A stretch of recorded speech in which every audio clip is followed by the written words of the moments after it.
Hello, everyone, and welcome back to the Beatles Forever. We're continuing to see John Lennon as his wife, Cynthia, remembered him.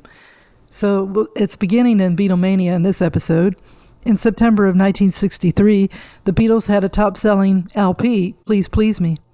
Twist and Shout was the top-selling EP, and She Loves You, the top single. So that's quite an achievement, and no group had ever done that before. So wherever they went, there were thousands of fans. The fans would scream so loudly that they couldn't even hear the Beatles play. The Beatles not only had thousands of fans in England, but other countries as well.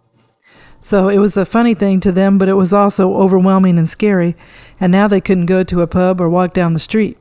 So John was a little upset at Cynthia for christening Julian. Cynthia said she wasn't religious, but she thought it was important and a family tradition. She didn't tell John what she was going to do because she knew he was anti-anything conventional. So it was a small ceremony with Julian, Cynthia, her mom, and her mom's friend and her daughter. A few days later, she told John, and he said that Julian didn't need a christening. But in the end, John let it go. He didn't like confrontation. And Cynthia said once they said what they wanted to say to each other, and if it couldn't change anything, why keep arguing? And when Brian, the manager, found out, he asked if he could be the godfather. John and Cynthia liked the idea of Julian having a Jewish godfather, so they gladly let him. Cynthia discovered. So one day when Cynthia was leaving her house with Julian, she had light bulbs going off in her face. The papers had a bunch of pictures of John's secret wife and baby. Cynthia was a bit shocked, but also happy that she didn't have to hide anymore. So John wasn't worried. He told her, "You never have to hide, Cyn. It's not going to make any difference to the Beatles." So it turned out that John was right. Cynthia said that there was some jealous fans, but most accepted her and welcomed her because they loved Julian. So John and Cynthia moved to a flat in London, and Cynthia loved living in the city. She could go out and explore every day and go shopping. But they were soon discovered, and then they had young fans, and a lot of them. Then they were around all the time. Whenever Cynthia went out, she was surrounded by them. They wanted to see Julian and said how cute he was, and how lucky Cynthia was to have John. But John Lennon had it worse. They surrounded him when he got home, begged for autographs, locks of his hair, and wanted to touch him. John was always kind to his fans. He felt they were the ones who bought his records and paid to go to the concerts. But Cynthia couldn't help but think of later when John was killed by a fan who asked for his autograph, and she wondered whether if he hadn't been so patient and generous, he might still be alive. Next, going to America. So the Beatles decided to do a trial run in America. Before the Beatles, several acts had gone there before from England, and one group was Cliff Richard and the Shadows. They weren't very successful. So John was excited but had misgivings. He would wonder, what if they don't like us? Or he would think, they'll love us, who wouldn't? Cynthia was allowed to go with the group. Paul's girlfriend was working. Ringo's girlfriend at 17 was too young. And George didn't have a steady girlfriend at the time. Before the Beatles went to the States, they were in Paris, and it was when they were there that they learned that I Want to Hold Your Hand was #1 in the U.S. When they were due to fly out from England, they were met at the airport by thousands of fans.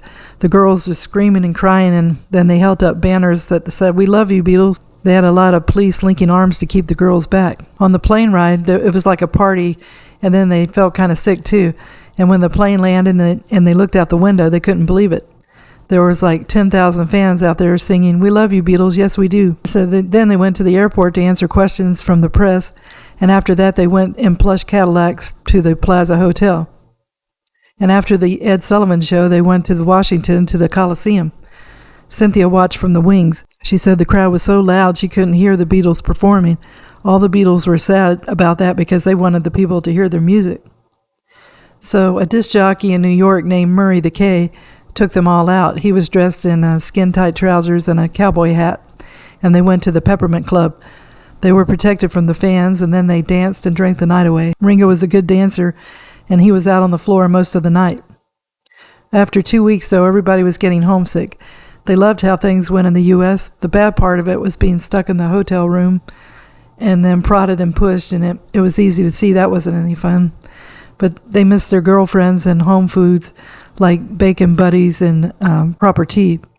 In Britain, they could go to the comfort of their homes. Next, they had to do the movie, A Hard Day's Night. So this was the Beatles' first film, and John was excited about it. He was fascinated by the process, but he didn't like having to get up at dawn to be driven to the studio, and he didn't get home until 7 p.m. The film was shot in the space of a few weeks, which was amazing. So next, Cynthia and John move out of the city. So the fans were too much for John and Cynthia to live in London anymore.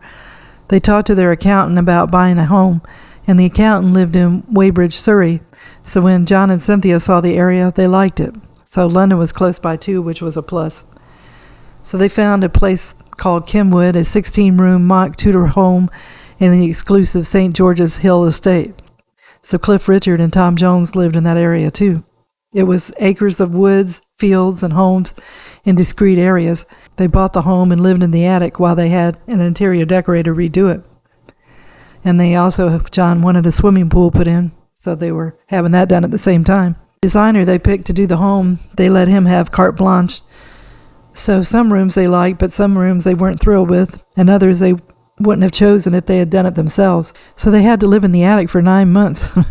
That must have been a big attic, because the house that I used to live in, the attic, even tattoo couldn't have fit up there. It was like, and there was no air conditioning up there. It's like, whew, it was rough. So, but I guess their attic was more livable. Luckily, they were used to living in small places and were kind of happy there. And when they finally got to live in their home with the large rooms, it felt strange. And once the designer was gone, they ended up changing the carpets and the curtains. And they got rid of a hard red leather sofas, and they got soft green velvet ones. So Ringo got their leather sofas for his London flat. And they only used the main reception in the dining rooms when they entertained. And they ended up making a den in a small back room. It had a comfortable old sofa, a TV, a table where they ate, and it had Julian's toys in it too. When John wasn't working, he was laying on the sofa watching TV. He was often lost in a daydream, Cynthia said. She would talk to him, but he didn't hear her. She said this was nothing new. He had always been able to tune out of his surroundings. When things got busier, he would be present but absent. Cynthia said she didn't mind, because it was his way of coping with stress in his life. And these absent moments helped him to be creative, because after an hour or two, he would go to the piano and write a song. So they got a housekeeper named Dot to help them out. She was in her 40s, and she was loyal and reliable. And she was also a good friend for Cynthia when John was away for weeks at a time. Cynthia said she would have gladly had another child. They never took precautions, but she never did get pregnant. And they had what Cynthia called an elderly, grumpy, but extremely good gardener who ignored them. And they also had a chauffeur, and they had to go through a few of them before they found the right one. And the one they liked the best was Les Anthony. He was a happy Welsh ex-guardman, and he was loyal and reliable, and he was their lifeline, because John and Cynthia didn't drive at that time. Once the house was settled, John insisted they get a cat. He had grown up with them and loved them. The first cat they got was named Mimi, and then they got 2 more, and they ended up with 10. And they also got a mongrel dog, but he was only with them a year when he died. Okay, most of the Beatles lived close by.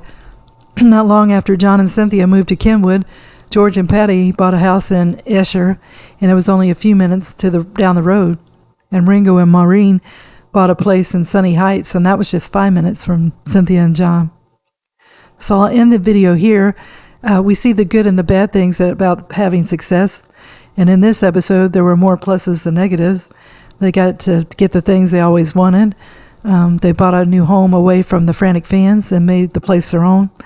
They had their friends, George, Patty, Ringo, and Maureen close by, as well as pets and their son.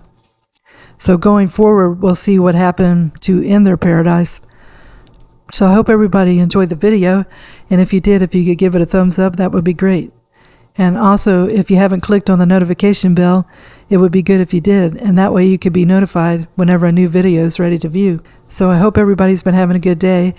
And tune in again soon for another episode of The Beatles Forever. Thank you. Bye.